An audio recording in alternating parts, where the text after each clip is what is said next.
Hi everyone, কেমন আছেন সবাই? নিশ্চয়ই সবাই অনেক বেশি ভালো আছেন। প্রায় 10 থেকে 12 দিন আমি কোমায় ছিলাম। কোমা থেকে সুস্থ হয়ে আপনাদের মাঝে ফিরে আসলাম। ভিডিওতে দেখেই বুঝতে পারছেন এটা ঈদের দিনের ব্লগ। প্রশ্ন আসতে পারে কেন ঈদের দিনের ব্লগ এতদিন পরে দিলাম। ওই যে বললাম আমি কোমায় ছিলাম। Just kidding guys. ঈদ করতে আমরা সপরিবারে ঢাকা থেকে চলে গিয়েছিলাম আমার শ্বশুর বাড়ি কিশোরগঞ্জে। তো যেমনটা দেখতে পাচ্ছেন এখানে একটা রিচুয়াল আছে, সেটা হচ্ছে ঈদের নামাজ পড়ে এসে ছোটরা বড়দেরকে সালাম করবে। এখানে আমরা সবাই সালাম পর্ব সেরে নিচ্ছিলাম, সালামের সাথে সাথে সালামিটাও পাচ্ছিলাম। দেন আমি এবার আমার জামাইকে সালাম করলাম, আর দেখেন সে আমাকে টাকা দিচ্ছে না। সালাম করার পর সে বলতেছে সুখে থাকো, এটা কোনো কথা? তো আর সাথে সাথে তো সালামিটাও লাগবে। এখানে আমাকে সে পুরোনো একটা 20 টাকার নোট দিচ্ছে। তো আমি টাকা না নিয়ে ওকে বলছিলাম রুমে আসো, কথা আছে। অবশ্যই সবাই বুঝতে পারছেন কি কথা আছে। তো এখানে আমিও সবাইকে সালামি দিয়ে দিলাম। আমি এখানে শ্বশুর শাশুড়িকে অনেক আগেই সালাম করে ফেলেছিলাম। এখানে আমি একটা জিনিস খেয়াল করলাম যে যত ছোট তার টাকার পরিমাণও অনেক বেশি, কারণ সে তো শুধু সালামি নেয়, তাকে সালামি দিতে হয় না। এটা হচ্ছে আমাদের ফ্যামিলির সবচেয়ে ছোট সদস্য নোভা, তারও দেখেন ব্যাগ ভর্তি টাকা। দেন এবার বড় ভাই আমাকে সালামি দিয়ে দিল নতুন টাকা।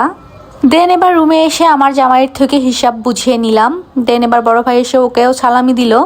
তো আমার মনে হয়েছে এই টাকাগুলো নিয়ে ও কি করবে, নতুন টাকা যেহেতু। আমি বললাম আমাকে দিয়ে দাও, বাট আমাকে সে দিচ্ছিল না, বাট জোর করে আমি নিয়ে নিয়েছি।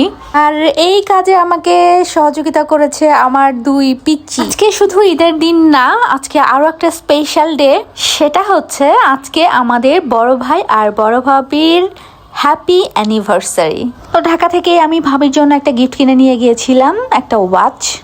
ভাবি ঘড়িটা খুবই পছন্দ করেছে এবং হাতেও পড়েছে, তার সুন্দর হাতে ঘড়িটাও খুব সুন্দর লাগছিল।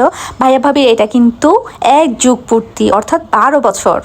বড় ভাইও নতুন টাকার একটা বান্ডিল ভাবিকে দিয়ে দেয়। ভাইয়া কিন্তু চালাক আছে।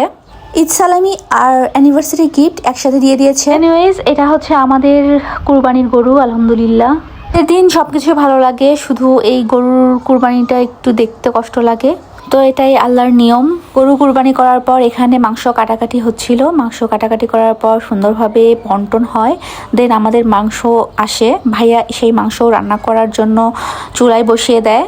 মাংস রান্না করতে করতে সে আবার বলতেছে যে তোমার ভাবি তো 2টা নাড়া দিয়েই ক্রেডিট নিয়ে নিবে। ভাবি আবার সেই কথাতে ঘোরো আপত্তি জানায়। আমারও ঘোরো আপত্তি আছে, কারণ মাংস রান্নায় দুইজনেরই সমান ক্রেডিট থাকে, বাট ভাইয়া একাই ক্রেডিটটা নিতে চায়। তো মাংস উঠিয়ে দিয়ে এটা সেটা কাজ করতে যায়, বাট বাকি মাংসের প্রসেসিং, রান্না বান্না সবকিছু কিন্তু ভাবিই করে। গ্রামে গরমের কথা আর কি বলবো, আমার তো মনে হয় ঢাকা থেকেও গ্রামে গরম বেশি, আর একটু পরপর কারেন্ট চলে যায়। তো আমরা ভাইয়া রান্না করা মাংস আর পোলাও খাওয়ার পর বিকালবেলা আবার রুটি আর কলিজা খাই। দেন সবাই মিলে ঈদ কাটানোর 2 দিন পর আমরা ঢাকায় ব্যাক করি। আর ঢাকায় ব্যাক করে কি কি করলাম নেক্সট ব্লগে থাকছে সেসব। আজকে এ পর্যন্তই, আল্লাহ হাফেজ।